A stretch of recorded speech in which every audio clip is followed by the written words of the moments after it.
অনুরোধ করে বলবো, আপনি দুজন প্রকৃত স্বামী হয়ে থাকেন, আপনি দুজন প্রকৃত বাবা ভাই হয়ে থাকেন, তাহলে ভিডিওটা সর্বক্ষণ শেয়ার করে দিয়েন। আপনার বোনকে কোথায় পাঠিয়েছেন এই দূরপ্রবাসে?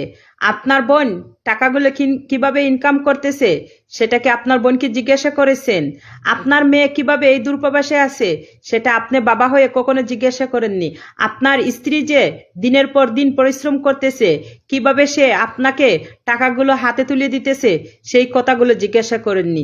দুদিন আপনি প্রকৃত স্বামী প্রকৃত বাবা ভাই হয়ে থাকেন, তাহলে ভিডিওটা সর্বক্ষণ দেখে তারপরে গঠনমূলক একটা কমেন্ট করে যাবেন। আর আপনি দুজন প্রকৃত একজন মানুষ হয়ে থাকেন, তাহলে ভিডিওটা শেয়ার করে অন্যকে দেখার সুযোগ করে দিবেন। অনুরোধ করে বলবো, আপনি দুজন প্রকৃত একজন প্রবাসী হয়ে থাকেন, তাহলে ভিডিওটাকে অন্যদেরকে দেখার সুযোগ করে দিবেন। কেননা আমি একজন প্রবাসী হয়ে বলতেছি, দেখেন এই আপুটার সাথে কি করতেছে আর কি হইতেছে।